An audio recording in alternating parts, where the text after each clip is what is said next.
What's up, Conroe? Welcome to a brand new edition of Nerd Thug Radio, right here on 104.5, 106.1, the sister stations, and we're streaming worldwide at irlonestar.com.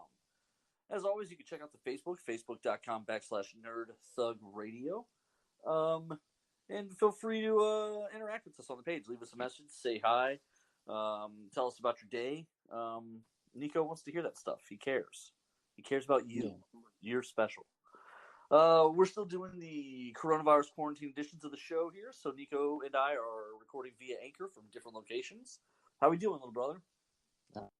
Just chilling still in the super secret death bunker. I don't think you should call it a death bunker. That doesn't really sound reassuring. Well, it saves me from death. It's close enough. Oh, okay. Okay. It's not normally how something works if you call it the death bunker, but okay. All right. So there's a lot going on in the world of sports, but as sports is intersecting with politics, I think really the first thing we need to touch on is in Louisville late last night, the ruling and the findings were released from the grand jury. There are no additional charges facing the officers on the scene for the death of Breonna Taylor. Nope. There was an officer who has already been fired and now does face charges for reckless endangerment, two counts of that. He was outside the apartment and fired rounds into a residential building blindly because he heard shooting. Yeah. Pretty bad. That's only one level. Okay, I guess let's say this. Let's start here. I want to give full credit to two things. First of all, the city of Louisville had a grand jury investigation. That is more than most of these cases have gotten. Mm-hmm. So I want to give credit to that. I don't love the outcome, but we're not always going to when it comes to justice. That's just the truth. I think if every one of these cases from here on out just automatically goes to grand jury, then I think I'm okay with that. Yeah, I mean, I'm not okay with these outcomes. I'd like to see outcomes that are more equitable. I mean, considering the facts of the situation, it's tragic, but I think it's fair. Well, I don't think we know enough to know if it's fair or not, and that's part of the problem. And I want to say that very clearly too. We don't know what happened, and part of that is because the police weren't wearing the body cameras. Now, initial versions of this story that were reported said two things that today have been refuted. The first was that there was a no-knock warrant. The Attorney General of Kentucky has now said that it was not a no-knock warrant, that there were neighbors who actively heard the police identify themselves as they knocked on the door. Who knows what level of pressure was applied there? Who knows what the reality of that is? But if that is the valid testimony of those people, then that kind of muddies the story a little bit. And then the other part of it that makes it complicated is that while it is the policy of the entire department to wear the body cameras when you're in situations, it is not required of these drug and warrant task force that these guys were on a special team of. That, to me, are the groups who need the most levels of protection. Mm-hmm. So, to me, because that's kind of where the quote-unquote action is if you're a cop. Like, if you're a cop, you want to be on these warrant teams. You want to be on these drug task force. That's where you're making these big busts and doing the stuff people see in the movies and associate with police work. So, to me, the idea that those guys aren't wearing cameras when they kick in a door is weird. Yeah, it's an interesting stance to take on it, because that you think that's like one of the things where you want as much evidence as possible. Yeah, like what if you walk in and they're flushing drugs down the toilet and you have your testimony against it, but now it's on video. No one has to take your word for it. And let's be clear about something. It's not a matter of, cops aren't reliable or believable, although some people now don't believe cops. The reality is, if you could just show it on tape, you don't have to put your credibility at risk. Yeah, you can be like, well, this is obviously wrong because you can see it's wrong. Right. Here's the tape. We don't have to have a conversation about it. And that's the reality. The tape puts you above reproach. If these guys from the get go had a tape where they're banging on the door at the beginning saying, police, police, police, then they walk in the door and a gunfight ensues, then other than the idiot shooting into the building blind, everyone else is in the clear. But because of the way this went, people just don't know what happened. And that lack of certainty is what creates the feeling and the sense of injustice in all of this. Right. And I mean, like, we can all agree in the fact that the idea that it was so heavily like promoted that this was a no-knock warrant, and it turns out that that wasn't true, and other people can attest to that. I mean, that's also pretty bad because it's very counterproductive. Yeah, you'd like to know everything going on at the time, but again, even that the cameras would have cleared that up right away. And that's sort of my bigger issue is they go in, they serve a warrant, somebody dies.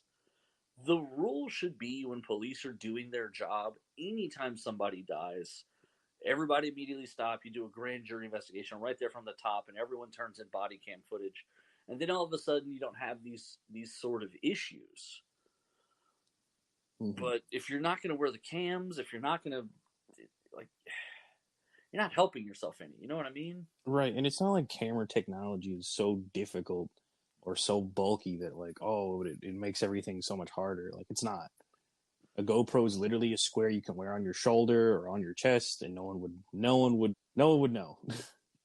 Right. Well, that's the thing is, like, in the clip, apparently one or two of them have a camera on them that just didn't turn it on. Right. So that, like, it makes it even worse to me. And people today have been saying things like Breonna Taylor's apartment got more justice than Breonna Taylor did. And it's hard to argue with them. Like, she wasn't the one who shot. She was a bystander in a shootout. Yeah, no, it's tragic. It really is. And also, her family's already been settled with. Her boyfriend at the time, a gentleman by the name of Walker, was originally they tried to charge him with a couple counts of attempted murder, and those were dismissed with prejudice. Like, so there's just a lot of inconsistency to this case that leaves a lot of things up for grabs. And riots have broken out now. There's violence in the streets. A couple police officers have been shot. I don't know where the right answers to all of this are. I know what would make things simpler, though, and that would be responsible policing. Mm-hmm. And the conversation that follows from that is, oh, well, you know, why is it always there? Like why is it on them? And it's because that's what we hired them to do. Policing society is going to be a tough job, but we expect you to do it in such a way that we don't have to keep coming back to you going, well, what happened here? Well, what happened here? Like, every time I've got to come back and check on you on this, then you're not doing your job right. And that's part of, I think, the bigger issue is that there's almost a sense of entitlement that, like, oh, if these things happen, we're not supposed to ask a question. It reminds me a lot of Jack Nicholson in A Few Good Men. It's kind of the, you want me on that wall, you need me on that wall kind of mentality. Mm-hmm. Like, I almost wonder if people hear that speech and some people go, yeah, he's right, we do need you on that wall. You know what I mean? It's like, no, he's literally wrong the way he's saying that. But it's tough to say. Yeah, no, it's I mean, it's all around just a terrible and tragic situation. And, you know, accountability is important, and also you gotta, you know, these people are, if you're putting someone on, you know, authoritative, like, pedestal, they have to be held accountable. Yeah, absolutely. You can't put someone in charge of something like this and then just be like, you know, oh, something bad happened? Oh, it's okay, don't worry about it. Don't worry about it. Yeah. No, absolutely. You've got to be able to go back and ask questions and say, well, what actually happened here? And with more clarity and more consistency, it's much easier to build trust and, you know, build a relationship with them. It's much difficult to be like, well, you just got to take my word for it, and then, like, but if no one likes you, that's much harder. But if you can be like, you might not like me, but here's literally a video of me doing the right thing, it's like, well, there's no argument against that, really. Right, and that's sort of, listen, if these guys had tape of them doing the, like, yeah, if it's them knocking on the door asking for the warrant, then they're shooting in the hallway and it's tough to see and they're protecting themselves and blah, blah, blah. It eliminates a lot of the issue. First of all, it makes it easier for them. These guys have faced deep scrutiny for the last, 10 several months? months. Yeah, several months. It's a mess. It's an absolute mess. And it intersects with sports in the sense that even, was it the mayor of Louisville or the chief of Louisville who's reached out to LeBron James and wanted him to double the reward for something, or you know what I'm saying? Like they've it's all become intrinsically linked, partly because for the first time as almost as a whole, black athletes are speaking out, but also because they're being spoken out to by members of law enforcement, by members of the media. Like it's become this large crosstalk. Mm-hmm. And there's no getting around it or away from it. Right now, on the back of on some of the Celtics jerseys, it says Black Lives Matter, and this is part of that conversation, and this is part of that issue. I'm just not sure what to make of what happened today, because it's a complicated situation. I'm grateful that there was a grand jury investigation, because there was lots of talk that there wasn't even going to be one of those. And many of the police department people that I know, law enforcement people that I know, were saying, well, why would there be one? There wasn't a crime, And even back then I pointed out, well, you did have a guy empty a gun blindly into a residential building. There's at least one crime right there that needs to be investigated.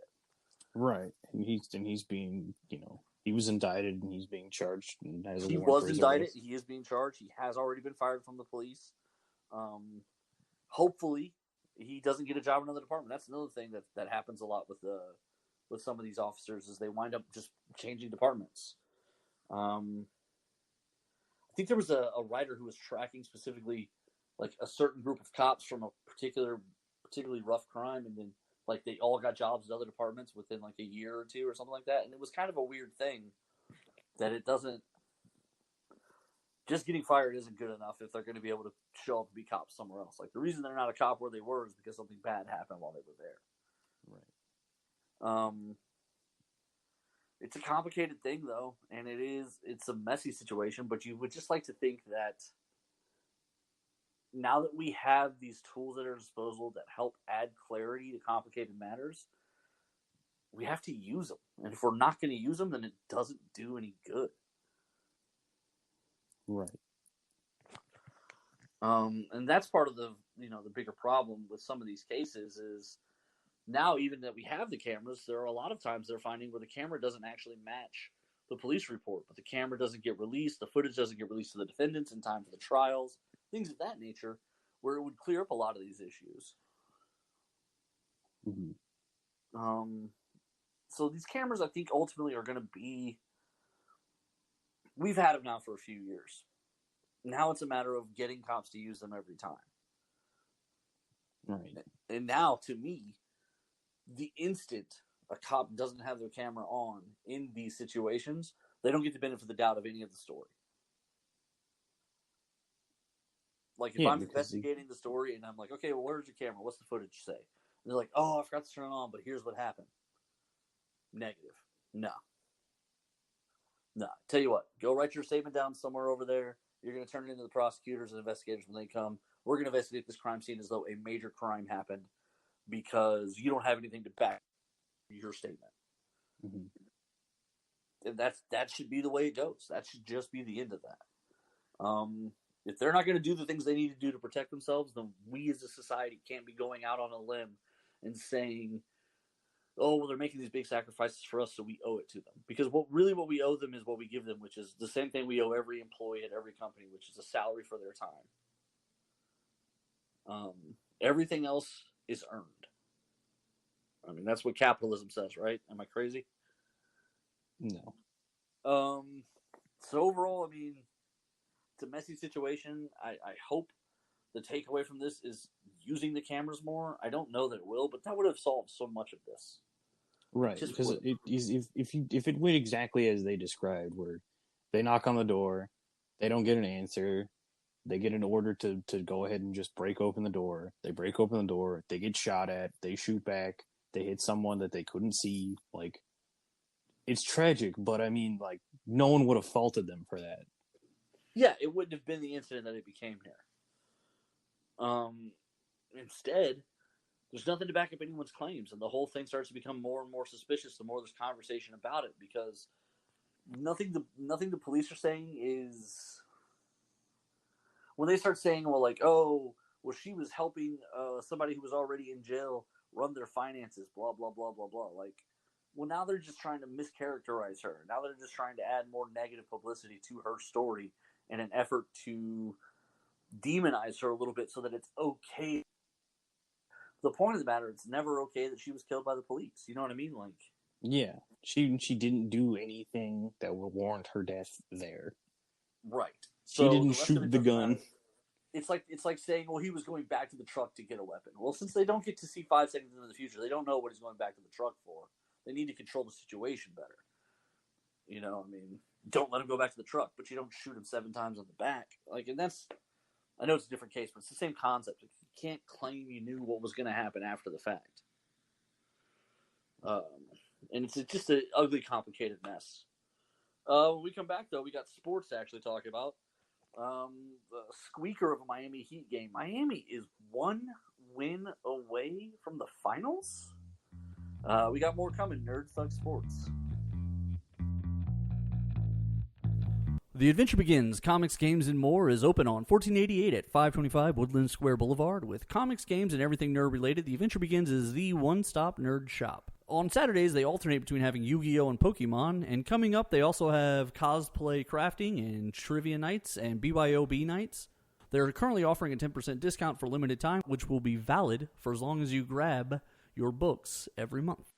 Hey, Conroe, this is Corey DLG of Nerd Thug Radio, hanging out here, just enjoying my quarantine time at home, and I hope everyone else is doing the same, social distancing and minding their manners and listening to the orders while we get all this health crisis straightened out and get this pandemic under control. I hope everyone's doing their part to flatten the curve, but doing their part also means supporting small businesses.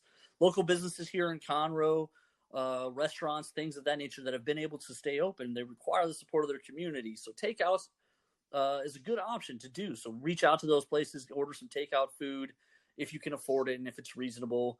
I'm not asking anyone to risk their health, but the community has always relied on itself to support itself. And this is one of those times where, as Conroe, we can stand up together and take care of small businesses and entrepreneurs who've been taking care of us this whole time, helping Montgomery County grow into one of the fastest growing counties in all of America. Thank you very much, and stay safe, and stay tuned for more Nerd Thug Radio. This is Rudy Tomjanovich, and welcome to Nerd Thug Radio.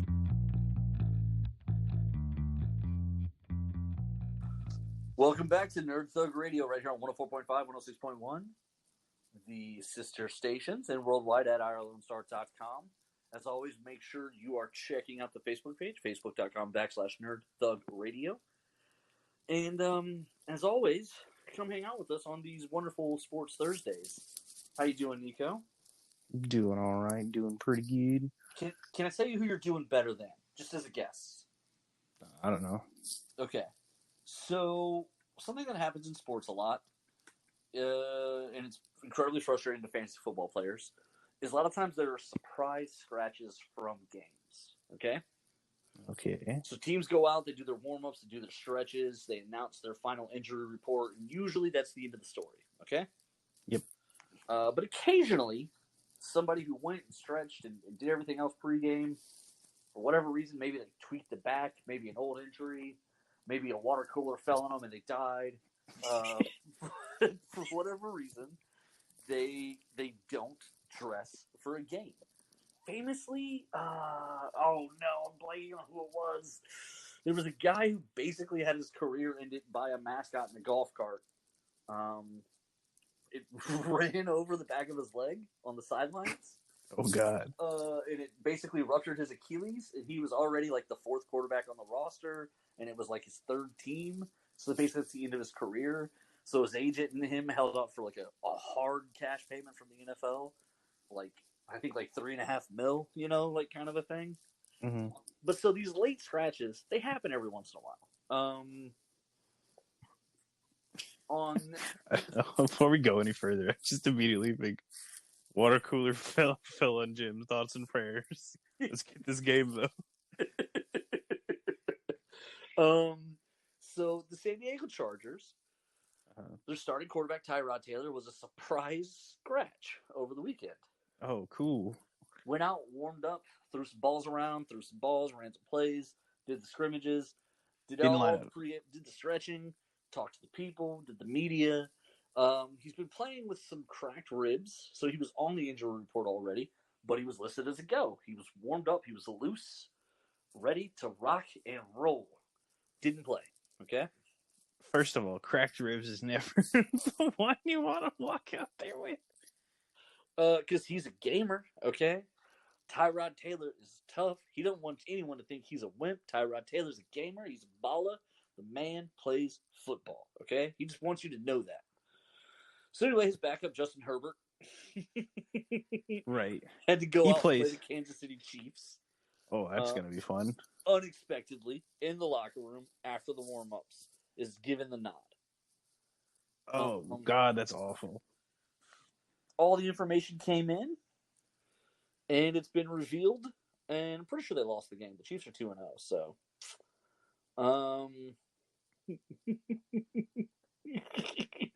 This is...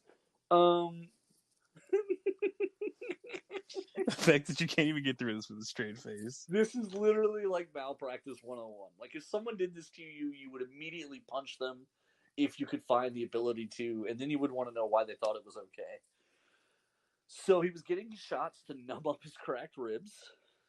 Cool. And the doctor pierced his lung.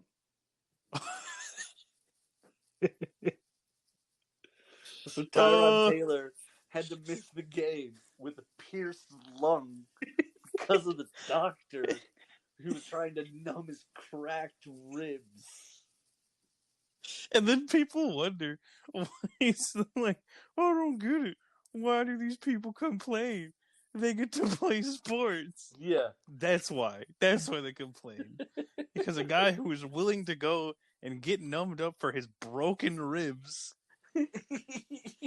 got his lungs stabbed by a doctor. The NFL Players Association is investigating the medical mishap, and according to Executive Director of External Affairs, George Atala, they're looking into it. Damage report. Oops.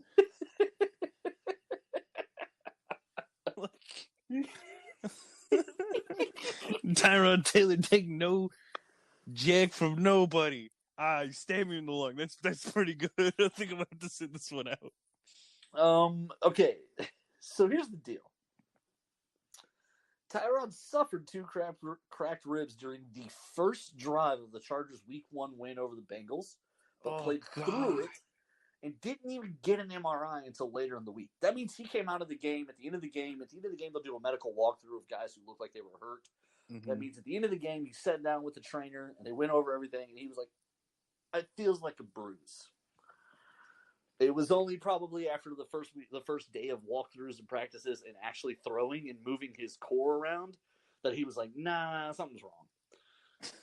So gets the MRI, reveals the cracked ribs. He goes on the Chargers injury report Friday, goes through the whole practice and walkthrough over the weekend. He winds up in the hospital Sunday night due to struggles he had breathing.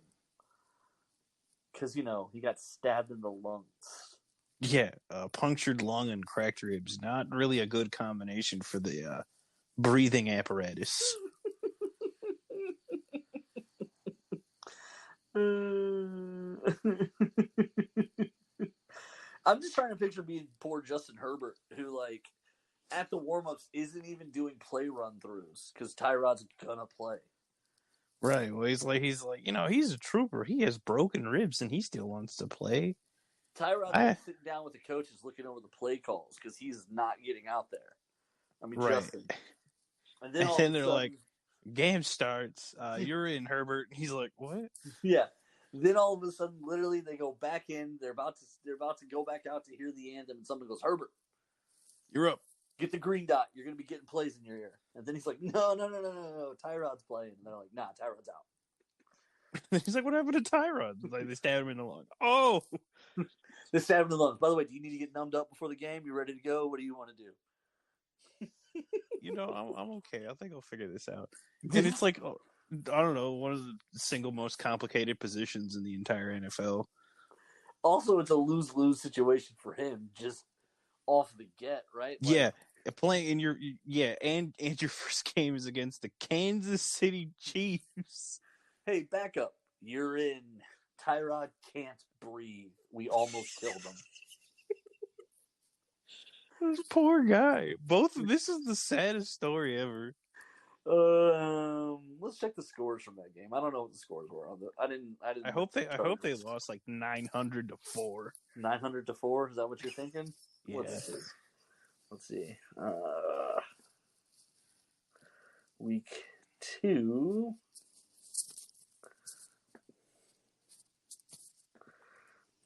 Chargers. Man, the Chargers were already doing so bad last year. Yeah, it's got to be a little hard to beat them. Oh, hey, you know what though? You know what, Justin Herbert? I ain't mad at you. Chiefs Chargers. Chiefs win 23-0 in overtime. Overtime. How do you win 23-0 in overtime? Game-winning field goal.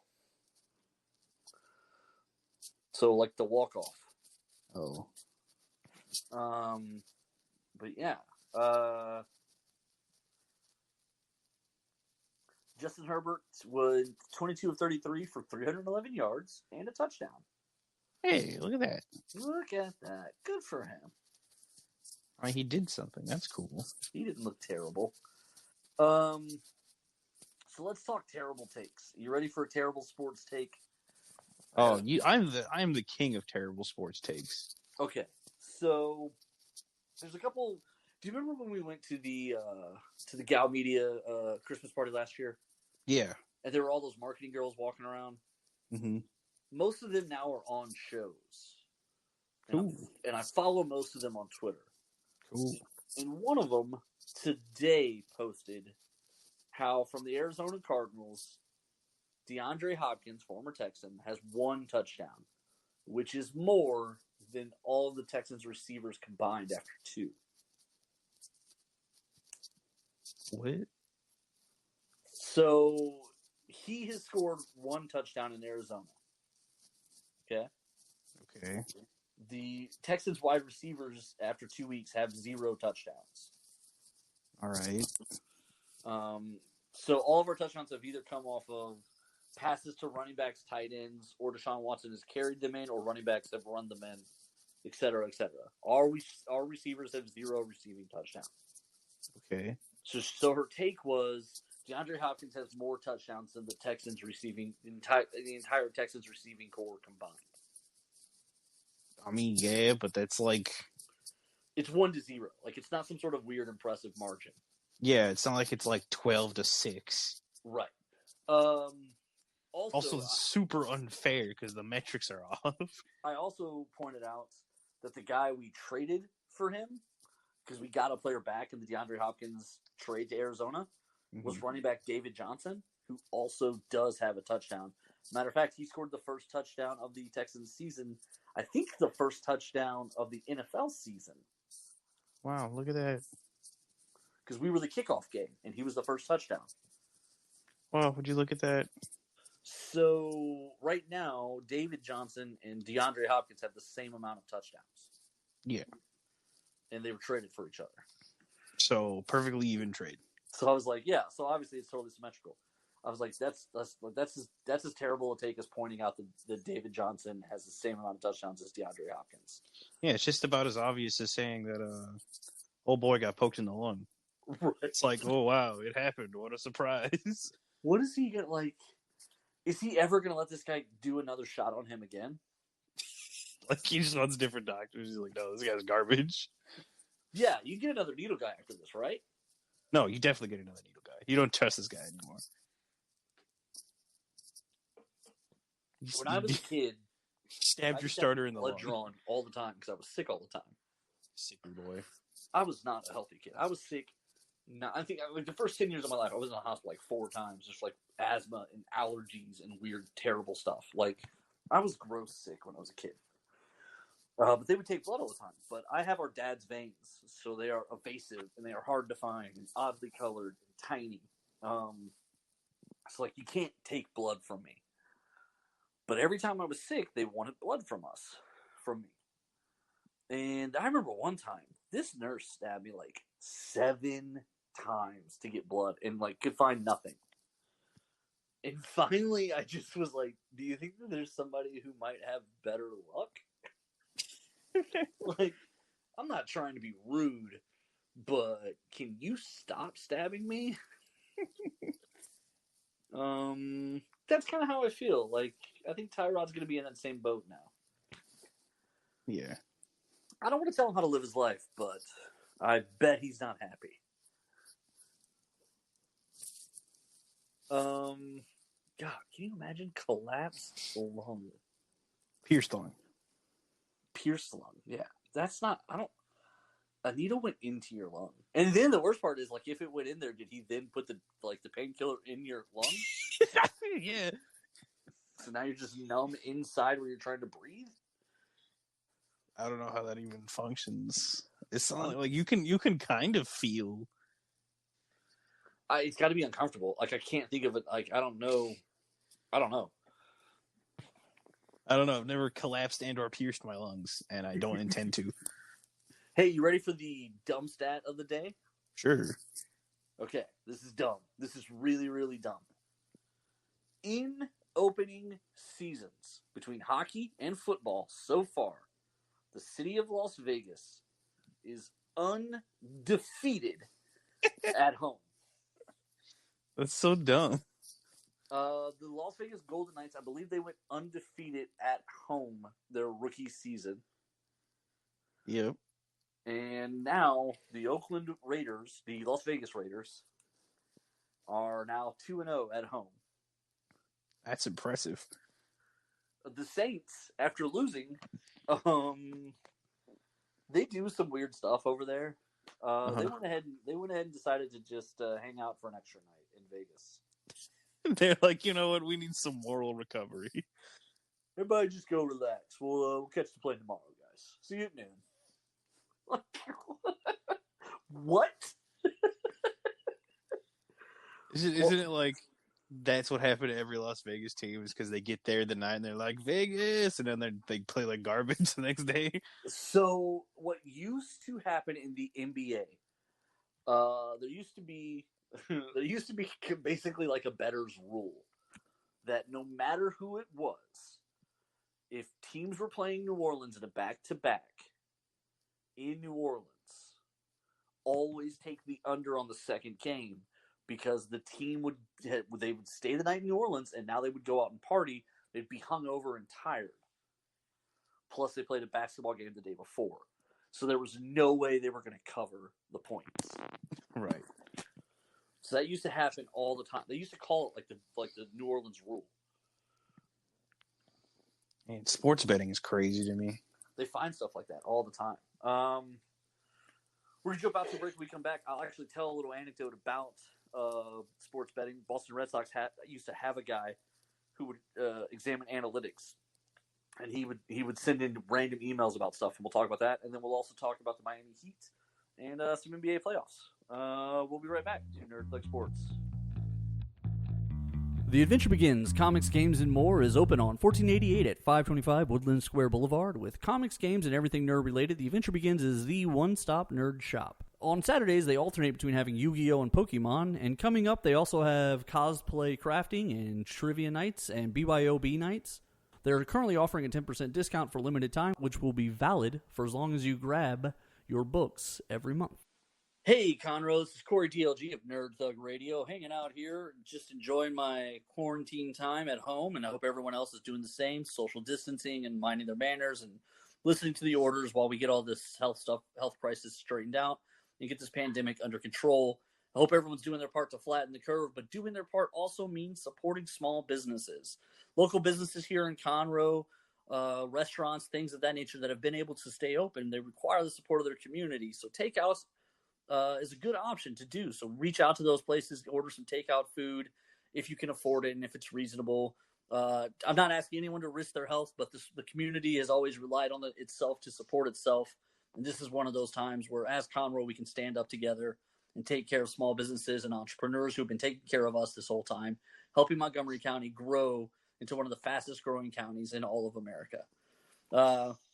Thank you very much, and stay safe, and stay tuned for more Nerd Thug Radio. Hi, this is Kevin Smith, former Dallas Cowboy, Texas A&M Aggie as well, and I want to say what's up to Nerd Thug Radio.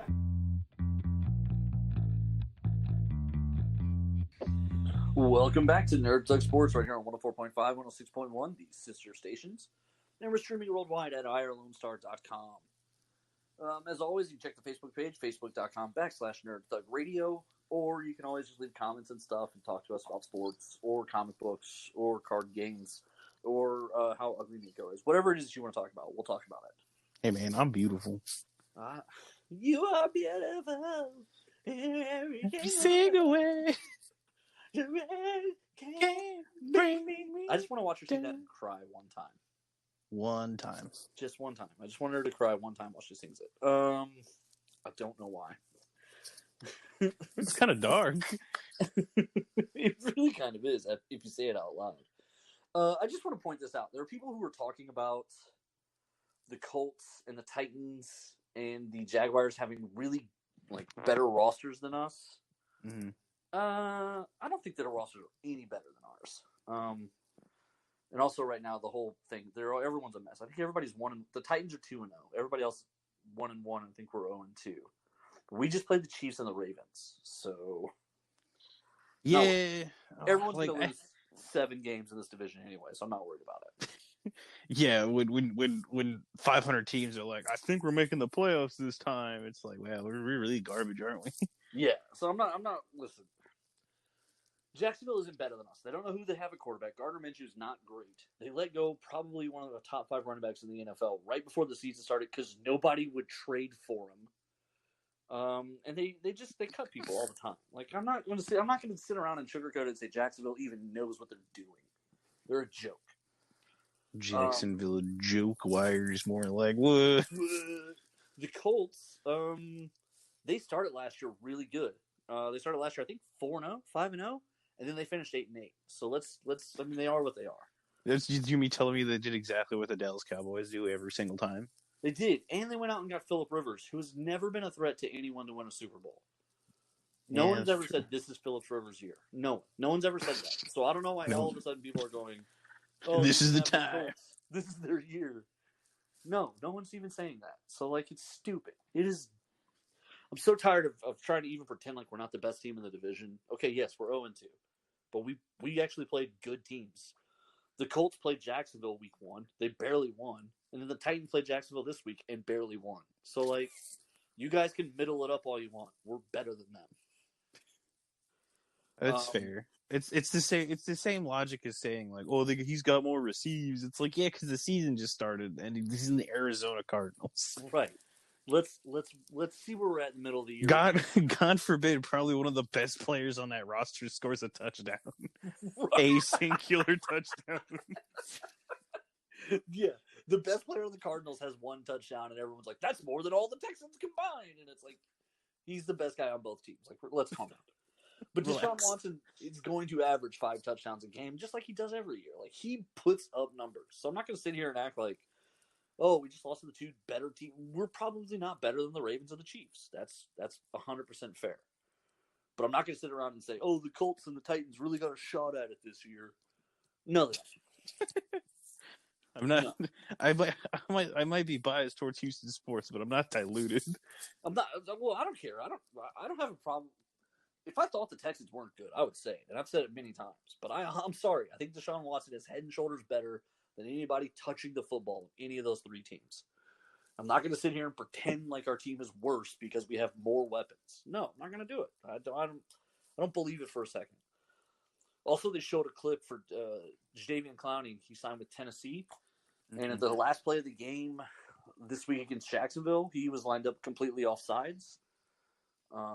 Didn't get called for it, though. But from shoulders up, totally over the line. And I started to think back to a game. I think it was a game you and I were at, where we lost the game on a defensive penalty because he lined up off sides on the third down play. Oh, you're right. He lined up all sides on. It was like 3rd and 3. We had to get the stop, and he's just lined up all sides. There's no more timeouts. The clock is ticking. The whole situation is if we get the stop, we get the ball back, and we've got like 40 seconds to score. And he's lined up off sides. End of the football game. We literally lose the game on a defensive penalty from Jadeveon Clowney. Yep. That's all I could think about when he was lined up off sides. I was like, well, he's never learned where not to stand, I guess. Look, if you don't get called on it, you're never wrong. Well, listen, if you're 27 and you haven't figured out where a line is, can't help you. Bro, it's not like on TV. The line just doesn't appear. You don't know. If you look inside and you're inside of the center, you're offsides. Like, it's not. I'm gonna get as close as I can to the other team without them stopping me as I can. You know what? You're right, Jadeveon. That's my fault, and that's why you don't have $18 million because you're an idiot. Enjoy your 12 to play for Tennessee. 2nd place in the conference. 2nd place in the division. Enjoy it. Tennessee. I just like. Take me home. Real quick. You're having your first child. Okay. Me? You play in the NBA. You're in the bubble, and you're having Okay. your first kid in the middle of the playoffs. All If right. you leave, you have to sit out for 2 weeks. So if you leave, your playoffs are basically over. Do you go say hello to your newborn baby? Yes. So your playoffs are over for you. Yeah. Do you know who you're not? Who? You're not Gordon Hayward of the Boston Celtics. Didn't think so. He decided to welcome his baby son from the bubble. Send him a text message. Congrats on being born, buddy. Hit him up on the FaceTime. Yeah. Hey yo, glad you're okay. Yo, this your dad speaking. Ballin'. And then hung up on him. World star. No, he didn't do that. No, truth of the matter is, I don't know what I would do. It does end your playoffs. Like, so for the Rockets, Daniel House, his playoffs ended early because he had this is weird to me. Okay. So Daniel House from the Rockets, his season ended one series too soon. And we really could have used him in the Lakers series. There was a little bit of talk of like, man, it's too bad he was playing great. He was playing very well for us coming into that series. Mhm. However, he brought a girl up to the room, which the NBA ruled a violation of quarantine protocols. Here's where it gets stupid, though. He ran his game on the girl whose job it was to help collect the samples from everybody and was working in the bubble. So she was somebody who was also in the bubble quarantine as well. Oh. So it was fine? Like, Like it's against the rules, but she's also was invited into the bubble. she was also under bubble conditions. So, Yeah, so like that has zero, like that's fine. like, you've got to apply some level of common sense to that, I would think. However, they didn't. Daniel House misses the Lakers playoffs. The Rockets season ends anyway. On some level, he's got to feel like just an absolute moron. But on some level, he also has to be a little frustrated that that's the decision that got made by the NBA. Yeah. It almost feels like they're punishing him for having game. Yeah, they're like, how dare you? I just don't. I'm not sure where I am on that one. I'm Anyway. under the assumption different story if you bring in someone from outside the bubble. Right, and at first that was the story that was coming out was that, hey, Daniel House might have hooked up with somebody and it's going to be a problem. But then when it comes out, and by the way, like how embarrassing is it for this girl? Like people know who she is. Hey, remember our friend Keisha, who's the nurse, and she was working in the bubble? Well, she's off early. Like everyone knows, you know what I mean? Like everyone knows exactly who it was, and that's not fair to her at all. That's incredibly crappy of her, but it's incredibly crappy of the league to make like a non-common sense ruling on that. However, there's going to be the conspiracy theorist types who say, listen, the LeBron James-led Lakers wield some power in the league, and you're not about to let their six-man play if it hurts us. Yeah. So So anyway, Gordon Hayward decided to just say hi to his baby via FaceTime. However, it might not matter, and this is where it's going to be a bit of a pisser. The Heat won last night, a nail-biter of a finish, 112-109. Oof. With 3 minutes to go, this was like a 97-89 game. And the Celtics went back-to-back threes. They were stopping the clock. They were scoring quick. They made this a game, and the score jumped up to 112-109 finish. And now the Heat leads 3-1. I mean, are we getting a gentleman's sweep here? At this point, yes. Yeah, I don't know. Listen, I like Boston. They're young, though. And frankly, it just feels like Miami's the kind of team that says, we're not letting up. We're not letting up. Hey, there was somebody on this Miami Heat team I forgot to mention when we were talking about the way they rebuilt kind of on the fly very quickly this year. Mm-hmm. Andre Iguodala. Oh, wow. He was traded to this team when they were all young guys, and he didn't want to report. That's right. No. He was traded to Memphis when they were all young guys, and he didn't want to report. And basically there was the whole will he, won't he kind of thing. And the coach flat out said 2 weeks before the deadline, I don't care if we trade him or not, which is kind of a really nice, aggressive, meaty quote. I kind of like, you know what I'm saying? You don't normally get that in professional sports where somebody, usually people want to hedge their bets a little bit, but this coach was like, we're playing hard basketball. Anybody who doesn't want to play hard basketball can just go home. It's ooh, the spice. Yeah. Ooh, okay. Well, I guess they don't want Andre Iguodala there. Anyway, I think it's a buyout, and I think he just signs with the Heat. But he is also on this team. Now, he's not playing a ton of minutes. He's not doing a ton. He basically retired. He actually released a book at the start of this last offseason.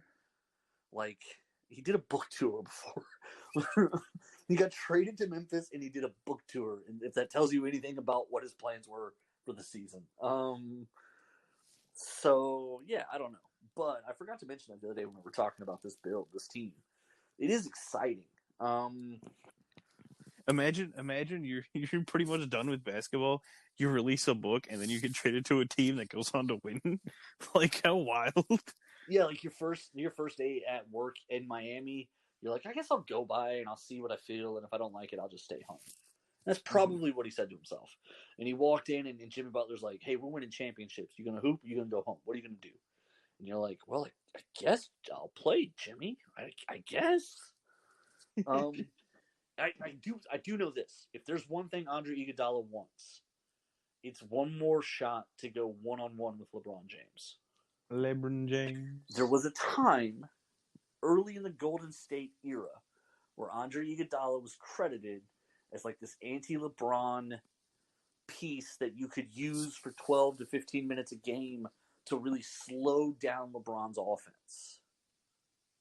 I promise you Andre Iguodala wants to finish this season so he can do that again. And with that back on his resume. Yeah. And then he can retire with his book tour. But then he retire and do a second book tour. Post-championship. With an update on the book. Right. Just a note stapled to the back that says, suck it, LeBron. He just goes around handing out stapled pamphlets to put in the back of people's books that just says, I beat LeBron again. Yeah. That's what I would do. Honestly, I would release a website with a line of posters of every one of my good plays against LeBron. It's like slow-mo clips. Yeah. It would just be let's say I played 3 minutes and it was 47 individual frames of great basketball iconic imagery. I would call it the 47 series, and I would sell each individual poster for $100. Super dramatic, but I love it. Black and white, everything but me. Oh, yeah. Just as obnoxious as humanly possible about it. I'd send him one set as a gift. Signed, of course. Of course. Little notes on each one. Favorite moment. Thought you had me here. You look ridiculous. Poster! Really big letters. Just really ham it up. But this is why I couldn't be in the league, because I would send terrible gifts like that. Yeah. Very quickly, I'd have a target on my back where people would just be like, "We got to get him because he embarrasses everyone." Like, I think that's the thing that the league is missing is good gifts, like just really, really brutal presents every time you do something to somebody. Yeah. Everything's so like uptight now. Yeah, and they're all just like they're all friends. Like nobody's just being mean to be mean anymore. I think that's the problem. The NBA has a real lack of abuse in it. Friendly abuse. Okay, are you ready for some more? I don't even know where to begin with this story. We got like a minute, so pass me fast. That's okay. So here's where we're at. We're gonna jump to college football. All right, so already my favorite thing on the planet. First of all, 3 weeks ago, a player died of COVID. 2 weeks ago, Sick. the Big Ten announced they're going to come back and play, mainly because Ohio State and Michigan complained. Like, literally, that's it. Like, Ohio State and Michigan were like, we need to be playing football, and everyone said, yes, sir. They were the ones willing to say what everyone else was thinking. They were the ones willing to say that we don't care about health, dead players, whatever. They said, we lack money. Well, families of players in the Pac-12 now, I guess it's called, are threatening to sue because they're not playing. Like, really?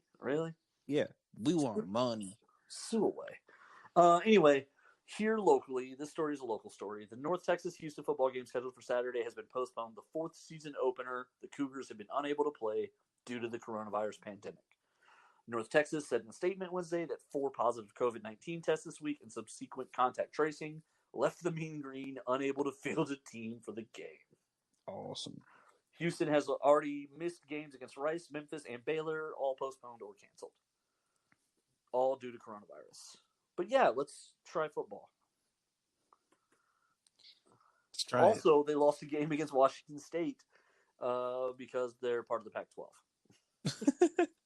They've already had 5 September games canceled or postponed. Cool. But don't worry, football's right around the corner. Like, at this point, just say it. Just say it. You know what I mean? Yeah. But no, the economic power of football is too important. They're going to make everybody play. Except nobody can. This is a headline I just saw, and we'll start wrapping up here. MAC presidents to vote Friday on fall football season. Guys, it's October. It's too late. They're like, hey, guys, remember fall? It takes place in November. Like, literally, next Friday is you're in October. Like, what do you... Let's get them. I don't even know what to say to that. The entire season's like 5 games. Yeah, what is even the point? Plus, no one's warmed up. Like, no, I don't want to. No, I don't even want to see it. On behalf of Little Brother Nico and myself, on behalf of Nerd Thug Radio, same Nerd Thug time, same Nerd Thug channel. Stay safe, stay friendly, stay clean, wash your hands, take care of each other. For God's sakes, cancel the college football season. And fight the power. Black Lives Matter. Thanks for listening, guys.